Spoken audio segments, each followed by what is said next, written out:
Boa noite a todos. Eu falei, estava brincando com o pessoal, falei, puxa, vocês vão me colocar no mesmo dia para falar que o Stênio vai cantar. E agradeço a Deus pela oportunidade de falar depois de você, porque acho que as letras das suas músicas são afagos para a alma, assim, muito inspirador, né? Penso falar depois, né, dessas letras. E eu vou me apresentar, né, um pouco mais. Eu acho que entrar na questão da minha apresentação diz respeito ao que eu me proponho falar também. Eu sou Denise, né? Sou aqui. Eu sou psicóloga clínica, sou formada pela Universidade de Brasília, sou nordestina. Eu nasci... A gente aí do Nordeste, quem mais é do Nordeste aí? Eu nasci em Aracaju, Sergipe, e aos 9 anos de idade eu mudei pro interior do Rio, né, em Macaé, uma cidade do interior. E fiquei uns 10 anos no interior do Rio, depois mudei para Brasília, porque meu pai, por alguma razão, tinha o desejo de morar em Brasília, então fomos para Brasília, e foi nesse período que eu... Foi nesse período que eu fiz a universidade, né? Morei 6 anos em Brasília, né? Cursei psicologia na UNB. E achei legal assim, participar da BU, porque me fez resgatar minha experiência universitária, né? Que foi muito marcante. Lá eu participei de um grupo que... A BU existia na UNB, mas eu participei do NVC, que era o Núcleo de Vida Cristão, que a gente, enfim, tínhamos diversas atividades lá, né? No campus, grupos de leitura, de estudo da palavra no horário do almoço, o que enriqueceu muito a minha vida, né? Ainda mais em momento, né? A universidade, eu acho que suscita uma série de incômodos, de indagações, a gente fica mais... a gente vem inquirindo várias coisas, né? Verdades que a gente constrói ao longo da vida. E a experiência universitária proporciona isso, e de alguma forma a UniVC fez um belo de um suporte para mim dentro da universidade, em meio a essas crises, junto à minha análise, né, pessoal, também. Eu falo que eu reencontrei Deus em análise, né, na psicoterapia. Porque, de fato, a gente passa, às vezes, a reavaliar a nossa experiência de fé e como a gente constrói, né, a nossa relação com Deus. Depois da minha experiência universitária, eu fiz intercâmbio de 1 ano e meio, morei na República da Irlanda por 1 ano e meio, uma experiência também bem interessante. Voltei para o Brasil e vim para São Paulo por conta de uma oportunidade de trabalho. E aqui estou, casei aqui, sou esposa do Cleidinaldo, que falou com vocês ontem, né? E a minha proposta hoje, né, é conversar um pouco sobre a questão da solidão, do isolamento social no mundo atual, né? E aí eu falei, puxa, é sério esse tema, né? É sério, muito atual de fato, mas eu acho que eu vou dar uma incrementada, né? E aí eu me recordei que eu tinha visto um filme no início desse ano e lido uma obra que eu acho que a gente poderia... não sei se tem alguém aqui das letras. Tem alguém das letras? Tem? Você é das letras? Ah, que legal. Ótimo, é verdade, André. Se eu cometer alguma gafe, vocês me perdoem, mas eu vou pedir licença poética aqui para imbuir os meus insights, né, que eu tive dessa experiência, tanto literária quanto da interpretação do filme, no que eu estou me propondo a falar do tema. Então, eu acho que numa dessas noites de sábado, que a gente fica 1 hora tentando decidir qual filme a gente assiste no Netflix, né, que é algo que semanalmente a gente passa lá em casa, a gente assistiu um filme chamado Mary Shelley, que é a história, não sei se vocês já assistiram, que é a história de uma moça entre aí seus 17 e 19 anos, que ela era filha de escritores, né, e ela, enfim, nasce em meio a essa família com um certo estigma, porque a mãe dela abandona o ambiente familiar para viver algumas aventuras amorosas e tudo mais, então deixa a Mary com o pai. E aí ela fica com esse estigma na família, assim, né, de você é a filha da mulher que tinha um espírito livre e tudo mais. E aí a Mary, ela começa a se envolver com um rapaz, né, que vem a ser o marido, né, por isso que esse sobrenome, Shelley, é desse homem. E aí ela, de fato, casa com esse rapaz e ele também tem um espírito, assim, ele fala espírito livre não no sentido espiritual da coisa, mas ele tinha uma coisa meio aventureira também nas relações amorosas, o que fez com que a Mary se deparasse com uma série de questões nesse relacionamento, né? e de dramas na vida dela, por conta do que vai se desdobrando. Eu não vou assim, entrar em muitos detalhes, porque para quem não tiver curiosidade, não vou dar spoiler. E daí, ela, em meio a algumas adversidades por conta do relacionamento, ela vai para o interior da Inglaterra, para a casa do Lord Byron, e numa noite ele fala, ó, gente, a gente vai fazer uma competição e cada um vai escrever uma história de terror. E aí a Mary escreve uma história de terror que é nada mais, nada menos que o Frankenstein. Né? Na verdade, ela é pioneira, né, na escrita de histórias de terror, né, na literatura. Pelo que eu entendi, assim, questão da literatura, assim, das letras, enfim, se tiver algum equívoco, vocês me falam. E aí ela escreve essa obra baseada um pouco nas vivências dela, né? Uma perspectiva bem interessante. Então, para aqueles que tiverem interesse, eu me baseei um pouquinho nesse filme, né, na Mary Shelley. E aí eu vou falar agora um pouquinho para vocês sobre a história do Frankenstein. Quem já leu o livro, já o filme? Não? Okay. Tá, tudo bem, a gente faz aí um resuminho. Nesse livro, na verdade, existia um cientista, o Victor Frankenstein, que ele elabora uma criatura. E aí eu vou chamar de criatura, eu não vou chamar de monstro. Essa criatura ela é feita de recortes de pele humana. Então ele vai a alguns cemitérios, pega lá as peles humanas, cria um monstro, dá vida a esse monstro, e depois ele próprio, assim, ele fica por um período recluso, né, assim, afastado da família, dos amigos, para a elaboração dessa criatura. Quando ele se depara com o que ele criou, ele fica horrorizado e foge, assim, né, que no caso foi o próprio Frankenstein. Então, Frankenstein leva o nome do Frankenstein é o sobrenome do criador, né? E daí ele fica horrorizado, fica assustado, foge, deixa a criatura, abandona a criatura, e essa criatura fica aí, né, a esmo, fica perambulante aí na vida. Por conta desse período de distanciamento da família, dos amigos, os parentes do Victor Frankenstein escrevem várias vezes para ele, mandam cartas, e ele não estava respondendo porque estava envolvido na criação do Frankenstein. Até que chega uma carta do pai falando que o irmão mais novo do Victor havia sido assassinado. E aí ele vai para a Suíça, se eu não me engano, para o interior da Suíça, para investigar o que aconteceu, né, com esse irmão mais novo. E aí ele começa a suspeitar que quem matou o irmão foi a criatura. Né? E aí nessa viagem ele acaba vendo um reencontro do Frankenstein com a criatura, e aí tem um capítulo belíssimo do livro em que o Frankenstein vai explicando por que ele fez aquilo. E aí a todo momento ele reitera do quanto a questão estética influenciou na convivência dele com os humanos. Então ele falou, ó, você me criou, você me fez uma criatura feia, porque eu sou todo retalhado de pele humana, não sou uma figura bonita, e as pessoas não querem conviver comigo. Então, o que eu achei assim, de mais interessante dessa história, né, assim, é esse recorte, principalmente esse capítulo, em que o Frankenstein fala um pouco da versão dele. E aí ele faz um pedido para o Victor. Ele fala, ó, eu quero que você faça uma criatura semelhante a mim, porque aí pelo menos eu vou ter a oportunidade de ter alguém que conviva comigo. E aí o Victor se nega, fala, não, você já é desse jeito, então eu não vou fazer alguém que seja semelhante a você. E aí uma série de coisas começam a acontecer por conta dessa negativa. Né? Mas, então, e o que me chamou a atenção, assim, por que eu escolhi o Frankenstein? Porque muitos dos desdobramentos dessa história acabam se dando por conta desse isolamento social que ele tem.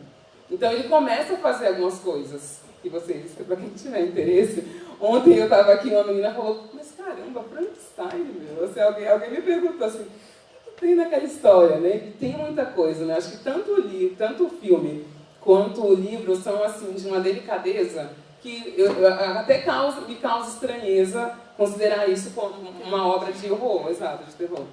E daí eu fico com esse recorte do quanto, né, muito do que o Frankenstein vai fazendo foi por conta dessa falta de convívio, dessa solidão que ele tinha por conta dessa questão estética. E é sobre isso que a gente vai falar um pouco hoje. Eu abri um pouco essa questão mais ilustrativa, né, filme, livro, para a gente entrar num tema aí de uma maneira um pouco mais teórica, enfim, prática e coisas do tipo que a gente vai vivenciando. Eu vou tentar mexer aqui no negócio. Ah, cancelômetro, aqui já passou. Isso aí por quê? Frankenstein, né? E essa é a figura clássica dele, né?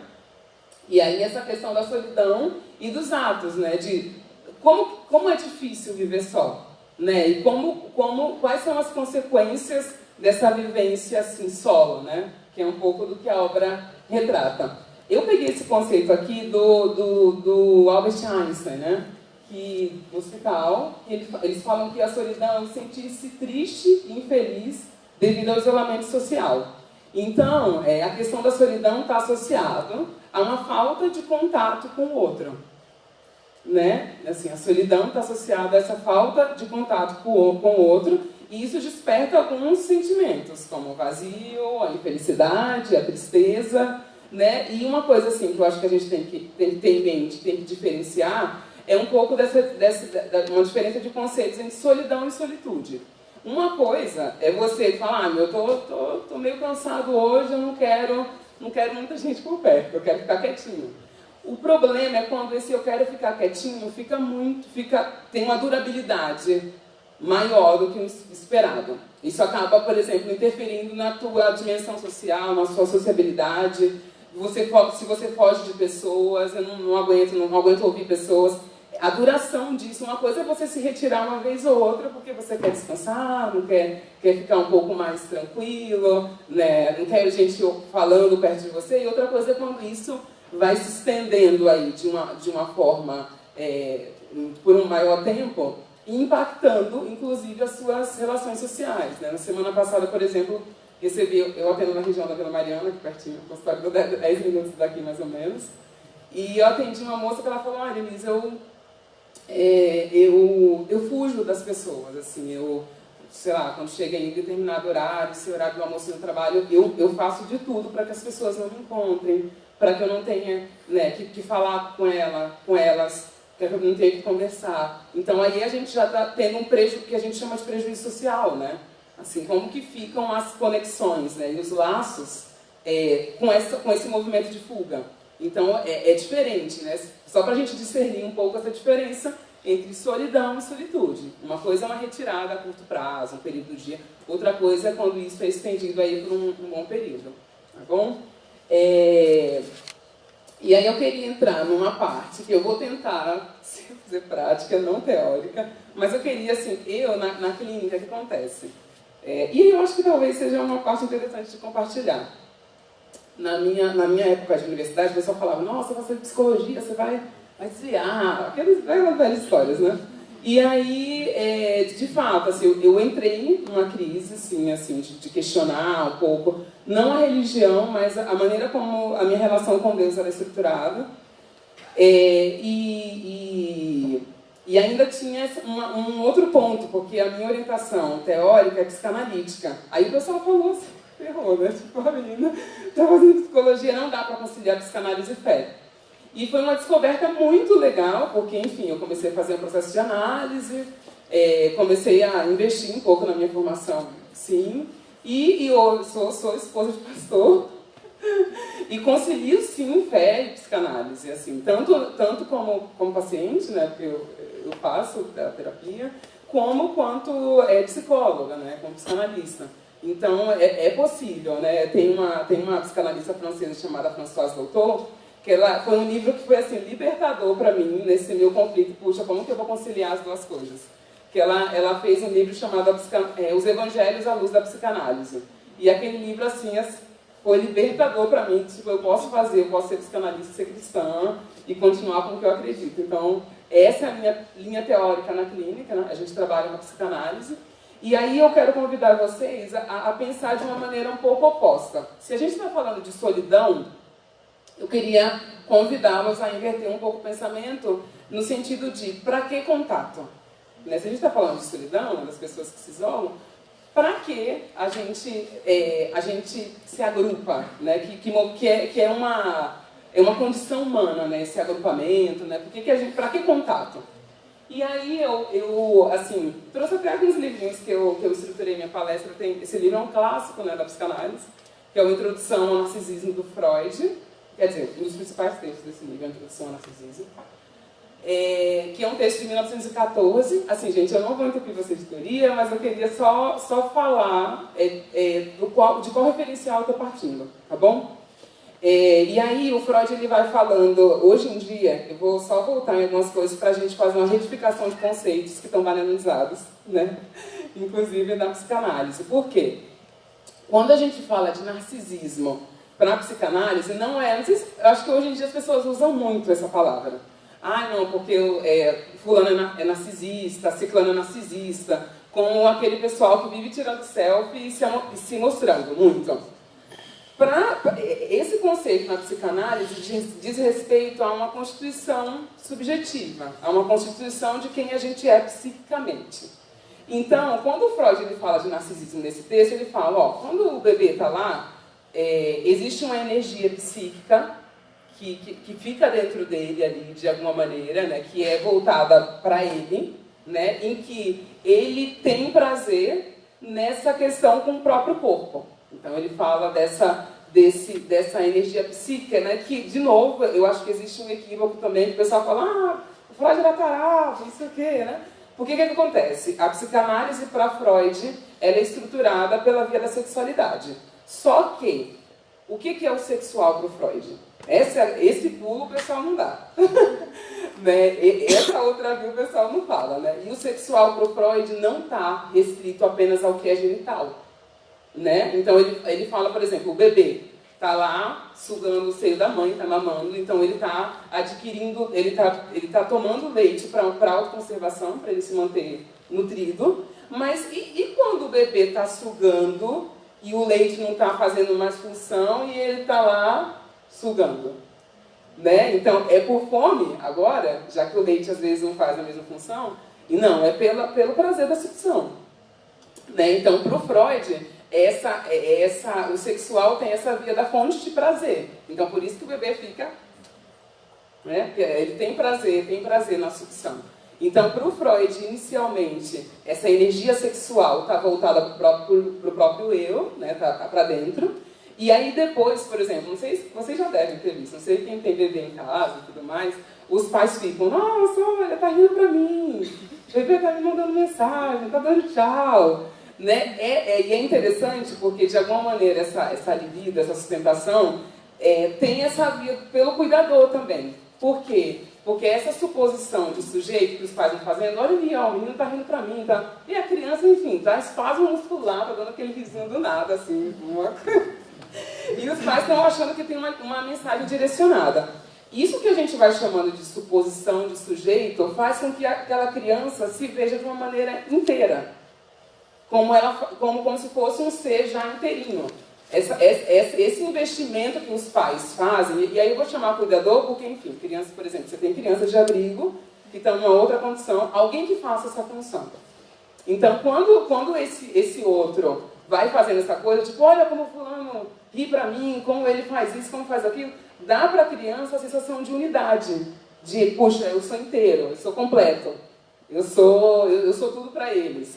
Então, para o Freud, o narcisismo é isso. É essa constituição de um sujeito que é alimentado por esse investimento que já tem dentro dele e que é sustentado pelo investimento do cuidador. Né? Então, para o Freud, esse outro, e aí esse é o ponto que eu quero chegar, esse outro é essencial para uma constituição de uma pessoa psiquicamente. Né? E eu vou dar uns exemplos para vocês. Por que eu vou dar esses exemplos? Tem um Spitz, que é um teórico de desenvolvimento, né? Ele trabalha ali com crianças no pós-guerra, e ele começou a identificar que as crianças, em que os pais, em que os cuidadores morriam, por mais que aquelas crianças eram cuidadas, né, eram alimentadas, muitas vinham a falecer. Então, o que é isso que a comida sustentava e existia alguma outra coisa que não sustentava?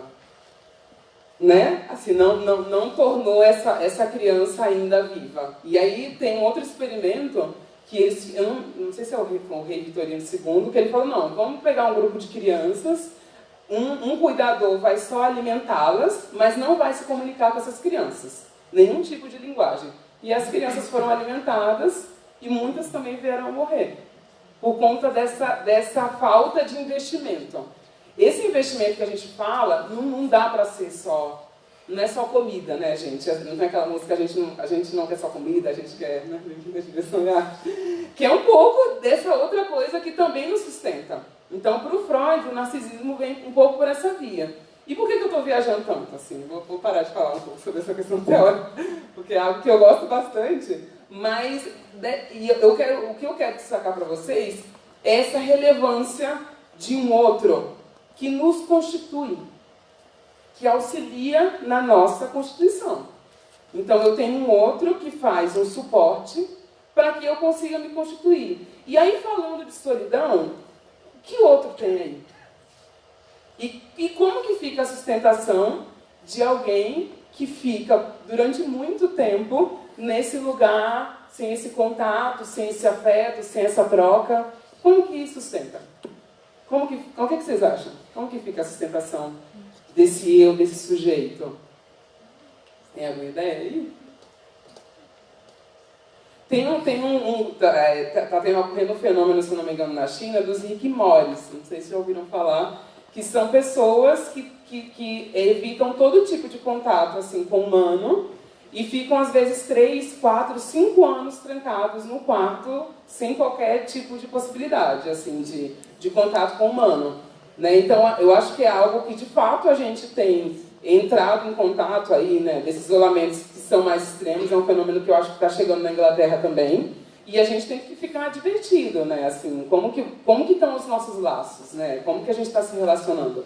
Então, eu dei essa viagem toda aqui, gente, para falar do quanto esse outro é relevante para que a gente se constitua. E isso eu estou falando lá aí do início, né, da constituição psíquica da criança. Mas isso continua ao longo da vida. Então, a gente precisa desse outro para dar suporte para quem a gente é. Psiquicamente mesmo. Né? Senão, dá ruim. Se eu estiver viajando muito, vocês podem sinalizar. E aí eu quero falar um pouco disso, assim, porque a gente falamos um pouco da história da Mary Shelley, do Frankenstein, agora dessa questão aí, por que o outro, para que contato, né? E de como isso é relevante para que a gente se constitua como humano, como sujeito, né, dentro de uma unidade e tudo mais. E agora eu quero falar um pouco sobre esse mundo atual. O que eu estou chamando de mundo atual? A gente vive num mundo que é pós-moderno, né? Em que o conceito de individualização tá muito impregnado. Eu estava até me lembrando assim, de uma coisa de... principalmente aqui em São Paulo, né, que eu acho que a gente tem muito essa questão da cultura de serviços, de empreendedorismo, a resposta está em você, você pode, você consegue. E isso, eu acho, não estou desqualificando não, mas eu fico pensando até que ponto esse tipo de pensamento pode ser imbuído de uma forma de que eu não preciso do outro. Você entende? Assim, quando esse pensamento vira uma coisa, se eu posso, eu consigo, tudo está em mim, para que o outro? Para que outro? Né? Então, eu não estou assim, que as pessoas continuem construindo aí suas vias de serviço, mas eu acho que a gente tendo a consciência de que sempre precisaremos desse outro para fazer suporte para quem a gente é. Né? Então, que de alguma maneira eu acho que a gente acaba sendo influenciado por uma cultura que tem lá o seu viés econômico, né? Dentro da lógica do capital, então, mas eu não vou entrar aqui nesse mérito. A gente está num ambiente que tem, acho que, muitos universitários, então isso pode suscitar um longo debate, né? Mas eu acho que tem um pouco dessa cultura, né? Assim, da individualização, da noção de interioridade, que o Stanley falou um pouco sobre o Agostinho, e ele lança um pouco essa ideia, né? Da interioridade, que o homem pós-moderno se apropria, e eu fico pensando, né? Sei lá, na época feudal, sempre tinha, assim, essa questão da religião como centro, Deus como centro, e de como isso vai se aproximando do homem como centro, né? Assim, o homem como centro de tudo, em todo esse processo, né? Ao longo da história. E aí a gente tem a expansão dos ambientes de sociabilidade, que o campo digital entra nisso. Então a sociabilidade se estende, né, à esfera digital, então a gente hoje, enfim, vocês talvez mais do que minha geração, eu estou com 32 anos, então Eu tenho ainda alguma dificuldade com as redes sociais, apesar de usá-las, mas a gente estendeu essa sociabilidade também para os adventos tecnológicos. Então, hoje a gente tem toda uma mediação dentro dessa interação, né? As nossas interações são mediadas pela tecnologia. E aí, assim, essa semana, umas 3 semanas mais ou menos, eu estava conversando com um amigo, ele está solteiro, e aí ele falou, Denise, fulana deu um like, assim, na minha foto. Eu falei, ok, né? Mas, e ele falou, não, um like, meu. Aí, né? Aí ele falou, não, um like é muita coisa. E, de fato, eu acho que é a representação da força do like para o mundo atual. Né, assim, que é essa maneira de se comunicar atualmente. Assim, o like, a curtida, a seguida, causa todo um emaranhado que a gente começa a fazer uma série de interpretações que, se fosse na questão, não sei, física, pessoal, teria talvez outros significados, outros significantes. Então, de como essa questão da interação está sendo atravessada também pelo advento tecnológico, né? Como a gente está impregnado já nisso, né, de alguma maneira. E uma coisa que eu fico pensando também é dessa interface que a gente vai fazendo, né, entre o mundo digital. E aí, assim, eu estou participando de um grupo lá na USP de tecnologia e subjetividade. Então, a gente está estudando um pouco dessa interferência das questões tecnológicas na subjetividade dos sujeitos hoje, né. E aí, a gente, enfim, não considera a questão digital como não real, né? Porque tem um quê de realidade no advento tecnológico. São pessoas que estão usando aquelas ferramentas, então a gente vai falar de relações não reais, a gente vai falar de relação... Não, são pessoas que estão usando a plataforma, então tem sim o seu quê de realidade naquilo. Só que eu acho que essa junção, né, de alguma maneira, do mundo digital com o mundo real, vai fazendo com que a gente também gere alguns atrapalhos nessas relações, né? Como a questão do, eu não quero mais falar com fulano, então eu vou deletar. Né? Essa interação no mundo digital é muito tranquila. No mundo pessoal, físico, como que a gente deleta? E aí, eu adoro trabalhar com adolescentes e jovens, né? Aí, esses dias, um paciente meu no consultório falou assim, Denise, porque tem o ghosting. Aí eu falei, como assim o ghosting? Ele falou, porque quando você vaza e você não dá satisfação alguma ao outro. Então, vocês devem já sabido disso. Provavelmente, assim, eu senti algumas identificações. Então, desse fenômeno do ghost, né, que eu não estou mais a fim de falar com fulano, então não devo satisfação, e eu não tenho obrigação de chegar para ele, me dar o trabalho de falar não estou interessado. Né? Então, de alguma maneira, essa interface digital faz com que a gente faça alguns contornos nessas relações que, pessoalmente, a gente teria que se dar um pouco mais de trabalho. Uma coisa, acho que tem um pessoalzinho que era da Poli aqui, acho que ontem o pessoal... Se eu não me engano, a fórmula de trabalho para física, acho que é força vezes deslocamento, não é uma coisa assim, Ofélia? É força vezes deslocamento, não é? Exato, então assim, gente, se relacionar dá trabalho, na força vezes deslocamento, assim.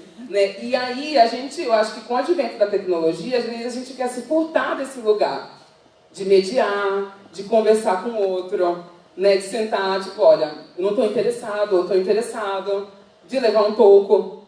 Levar um toco, pessoalmente, é brabo. Assim, né? No cara a cara. Então, no digital, isso fica um pouco mais contornado. Né? E aí, às vezes, a gente está emaranhando aí, né? E não entendendo um pouco da diferença dentro desses espaços de sociabilidade, quando a gente junta tudo. A própria questão do Google, né, dessa resposta imediata. A gente também vai ficando com o tempo, até no lidar com a frustração, muito delicado, porque tudo é rápido. Então a dor tem que ser tratada rapidamente. E aí o tempo disso, a nível pessoal, né, e tudo mais, é outro. Né? Se para abrir uma página no Google 3 segundos é muito, né? O lidar de situações nessa questão relacional é de uma outra ordem. é de um outro tempo, né? Que às vezes a gente vai tendo dificuldade de lidar com isso. Bora lá voltar só. Então, a gente tem interações que são eletronicamente mediadas. Esse clique causa uma gratificação imediata, né? E aí, uma outra coisa que eu estava pensando é de questões assim, por exemplo, como UX, né, que eles chamam, que é o User Experience, que tem um pouco dessa dimensão. Você compra experiência, né? Hoje em dia, você compra experiência. Eu acho essa ideia assim. Eu me lembro que na época do intercâmbio eu visitei a Holanda, e aí em Amsterdã, se eu não me engano, é onde é produzida a Heineken, e aí tem todo um passeio, né, lá e tudo mais que você faz para conhecer a fábrica. E aí, eles chamam de experiência Heineken. E aí, de novo, na vida, a gente às vezes acha que vai comprar experiência. Quando a gente não compra experiência, a gente constrói. A gente constrói experiências, a gente constrói relacionamentos, a gente não compra. Quando você compra, você objetifica aquilo. Você compra geralmente objetos, né? A gente compra geralmente objetos. Agora, quando você quer... eu quero comprar um relacionamento. Você pode estar comprando talvez um objeto, sei lá, qualquer outra coisa. Agora, o relacionamento, isso demanda uma construção, demanda trabalho. E assim, quando eu falo demanda trabalho, eu não estou dizendo que nossa, Denise, pesado, trabalho, né, não sei o quê. Mas eu acho que demanda contornos aí da gente, né? Puxa, vou ter que ir desse jeito, atenção, vou ter que... Né? Eu vejo isso assim em casa, né? Eu morei só antes de casar, e quando eu casei eu tive muito esse desafio assim com meu marido. Puxa, agora, antes eu chegava em casa não dava satisfação a ninguém, assim, não comunicava, pelo menos uma mensagem. Né? Tô chegando, tô em qual lugar. Agora não, então tem todo um outro cuidado, né? Que o relacionamento demanda, e não só o relacionamento conjugal, mas as amizades também.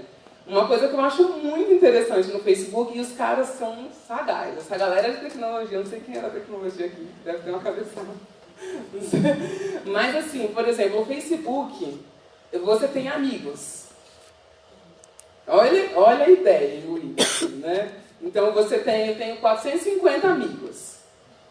E aí, na hora de você fazer uma festa ou um tempo de angústia, eu procuro os 450? Como que é isso aí? Você conta com os 450 amigos no Facebook? Não estou condenando a rede, não. Né? Mas essa ideia, assim, né, é bem delicada. Né? Como que a gente está lidando com isso, assim, né? Nesse cuidado das relações, né? Assim, eu tenho os 450 amigos para contar em momentos de angústia e coisas do tipo. Né? Como que estão as relações, né? Com quem eu conto?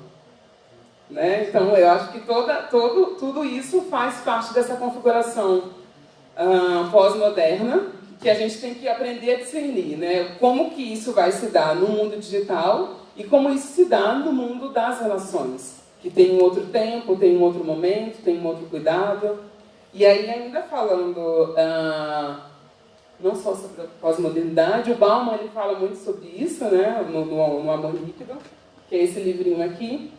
E eu acho muito interessante porque, assim, nesse sentido, o Bauman ele o cara fez uma leitura assim, de quase 2 décadas antes da coisa estar desenfreada do jeito que está. Então ele fala dos relacionamentos pocket relationships, que são relacionamentos de bolso, né, em que a gente vai mantendo essas relações como relações descartáveis.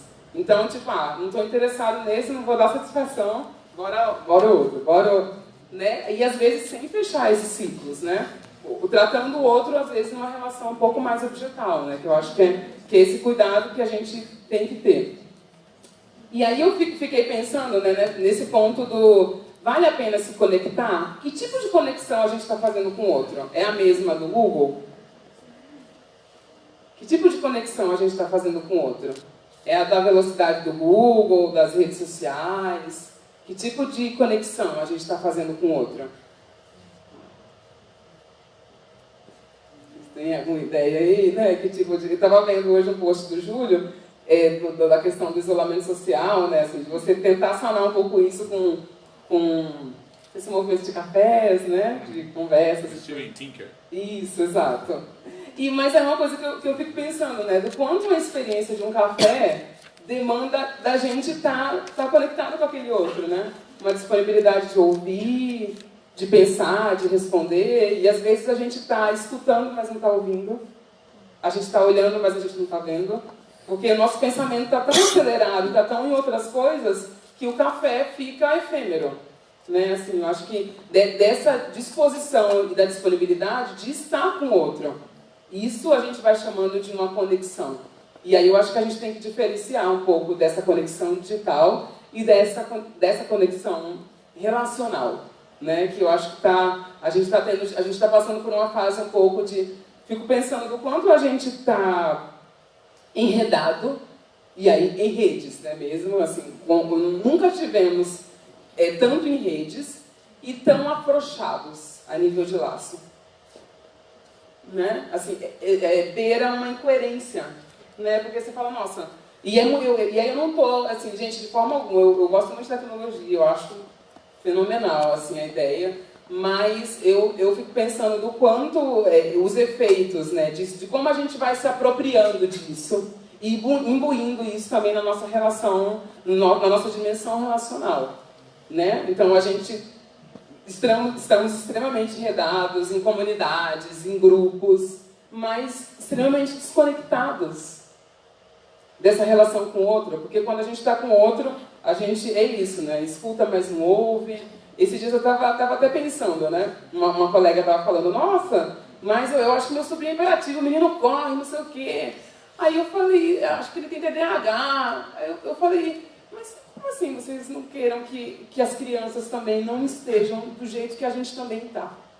Então todo mundo tem, ainda mais aqui em São Paulo, né? Todo mundo despiroca de tanto trabalhar, assim, desculpa o termo, mas eu acho que, e aí eu venho, por ter tido a experiência de morar em outros estados, eu vejo que a gente é meio workaholic mesmo, assim, eu falo porque eu vejo a intensidade de trabalho que eu despendo também, desde que passei a morar aqui, comparado a outros estados, e aí a gente não quer a gente quer que as crianças fiquem de boinha.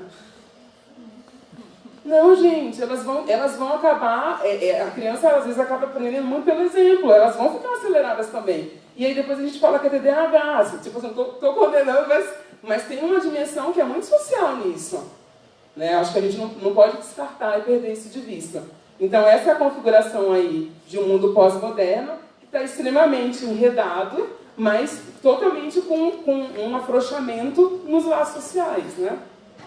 Deixa eu passar aqui também, que eu nem sei. E aí eu queria falar um pouco sobre essa questão do afrouxamento dos laços sociais nessa dimensão do adoecimento psíquico mesmo. Né? No aumento no índice de suicídio, as automutilações, né? Nos próprios atos. Né? Geralmente, acho que hoje em dia, né, existe na saúde mental, principalmente na clínica, a gente vê isso, de como essa questão também do afrouxamento do laço social vai fazendo com que as pessoas lidem, né, com essa dor, com essa angústia no ato. Então, acho que tem muito essa questão da automutilação, da tentativa de suicídio. A resposta é muito concreta, é no corpo. Né? Acho que diferente de outras eras, a gente tem processos de sofrimento que dizem de momentos históricos, e o momento histórico atual, esse sujeito acaba lidando muito com a dor de uma maneira concreta, né? E muito por conta dessa desvinculação. Assim, no consultório eu recebo muitos jovens, né, universitários inclusive, isolados socialmente, com muita dificuldade em fazer laço, né? E aí na hora de lidar com a experiência de frustração relacional e coisas do tipo, tem a tentativa de suicídio, a automutilação. Durante o tempo, ainda acompanho, na verdade, um paciente que ele tinha muita experiência do corte, né, mediante a frustração, e da tentativa de suicídio também. E é interessante assim, vê-lo ao longo do processo, porque ele falou, Denise, puxa, eu acho que agora ele estava se relacionando com uma pessoa, ele falou, eu acho que agora eu vou ter que arriscar, senão eu vou ficar só, né? Eu falei, mas pelo menos agora o risco é de outra ordem. O risco não é no corpo. Quando ele falou a palavra arriscar, eu falei, genial. Porque durante o processo dele, antes, o risco ia para o corpo. né? A angústia vinha e ia para o corpo. Agora ele está se dispondo a se relacionar, a estreitar o laço social de uma outra maneira e arriscando. Ele falou, nossa, dá trabalho se relacionar. Eu falei, dá trabalho se relacionar. Dá trabalho estar no laço. Dá trabalho estar no laço. Mas também essa questão da gente querer também se isolar, tentando ver isso como solução, a gente acaba causando uma fragilidade em nós mesmos, psiquicamente. Né? Se a gente estava partindo do pressuposto que essa constituição subjetiva depende do outro, esse isolamento com o afastamento do outro faz com que a gente tenda a sucumbir mesmo, né? Fragmentar. Então, fica muito delicado, né? A gente querer encontrar no isolamento social e na solidão uma resposta para isso. E daí eu queria falar um pouco sobre a experiência universitária, né? A universidade, que, pelo menos para mim, aí eu falo da minha experiência. Eu sei que tem alguns profissionais aqui, então, uma coisa que eu fiquei pensando geralmente a gente tem essa visão da academia, né, como um absorver de conhecimento. Quando eu acho que a experiência universitária ela é tão mais ampla, né? Eu me lembro que a única coisa assim, que eu me arrependo de não ter feito uma experiência universitária foi de não ter aprendido a jogar truco. Porque eu acho que eu era, às vezes, também tão bitolada assim, com essa coisa de eu preciso absorver, porque eu vou ser uma profissional. 6 anos de formada, vou ter que estudar o resto da vida, assim. Né? Não vai parar, isso não vai parar. Mas o que era dessa dimensão relacional da experiência universitária, isso também faz parte desse universo. Eu acho que a palavra universidade não foi escolhida à toa, né? Porque eu acho que é justamente para que a gente tenha condições de expandir, tanto em conhecimento, quanto em relação, quanto em experiência. E aí, assim, eu posso pensar a minha época, mas talvez o cenário universitário hoje seja outro, né? Eu não sei como é que vocês... Que foi até uma pergunta que eu enviei para a Jennifer, né? Como que vocês têm percebido essa experiência social na universidade hoje? Porque eu posso falar, mas eu vou falar do meu tempo, né? Tá frouxo mesmo, não tá? Né? Como que está a experiência de convívio na universidade? Porque eu faço parte de um grupo de leitura lá na USP, e aí é engraçado, porque a gente vai para ler, né? A gente passa um semestre lá lendo o texto do Freud e tudo mais. E aí, mas como a experiência em grupo suscita coisas que o texto não dá conta. Não é sobre o grupo de leitura. É sobre suportar o diferente. É sobre suportar a pessoa que tem uma diferente formação. E a gente está com a mania feia atualmente de querer se agrupar com iguais. A gente não suporta mais a diferença. Né? Então a gente vai se agrupando em grupos identificatórios, né? Tipo, de causas, que aí eu não acho inválido, eu acho um movimento interessante, mas o problema é quando a gente às vezes não suporta quando o diferente chega. Né? Nesse grupo eu acho interessante que a gente estuda coisas, e às vezes acontecem coisas no próprio grupo, que a gente tem que dar conta nessa experiência, nesse contato com o outro. De alguém que faz um comentário, putz, não dá a ver o que o cara está falando, né? Mas como que você lida com aquilo? Ah, não, vai expulsar, não vai suportar, não vai conversar, não vai... O que a gente faz, né, com essa... Ou a gente se isola, o que a gente vai fazer com essa experiência? O que a gente vai fazendo com essa experiência de grupo, né? Em grupo, de convivência social. Então, esse universo de opções acadêmicas, relacionais, experienciais, como tem sido para você, que a gente depois vai trabalhar em grupo. E aí eu quero fazer um recorte, porque a gente está falando a partir de um lugar. E a gente está falando a partir de um lugar, talvez a maioria aqui seja cristã, porque a igreja é um recorte da sociedade.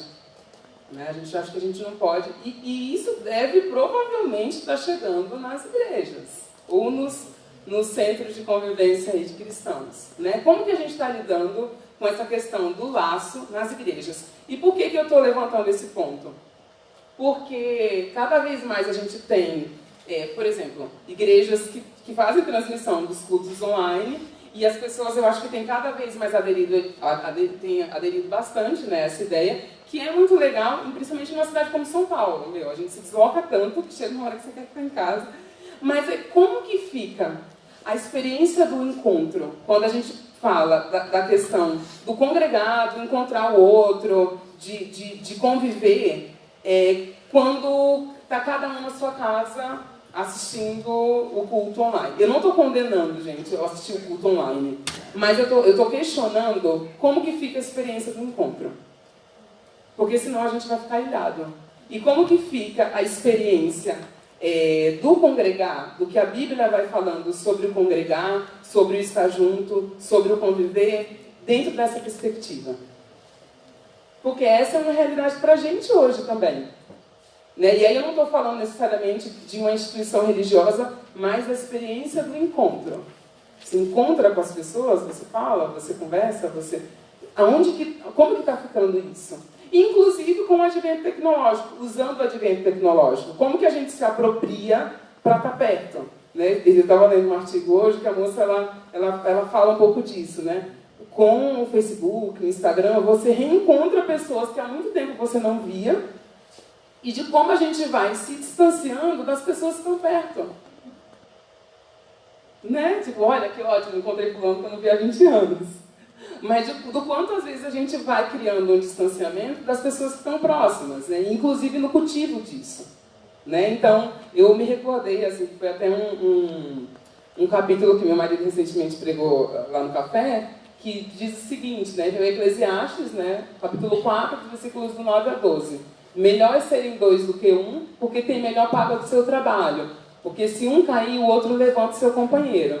Mas ai do que estiver só, pois caindo não haverá outro que o levante.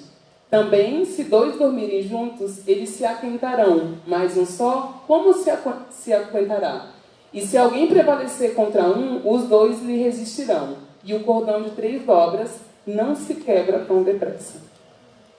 É legal, eu acho Eclesiastes assim, um livro, o cara foi fenomenal, assim, é genial. Porque eu acho que ele está falando de convívio. Ele não está falando, não é uma resposta da Bíblia e uma defesa da Bíblia à solidão. Quando a gente vê lá a criação, né, de Adão e Eva, o texto fala, né, não é bom que o homem esteja só.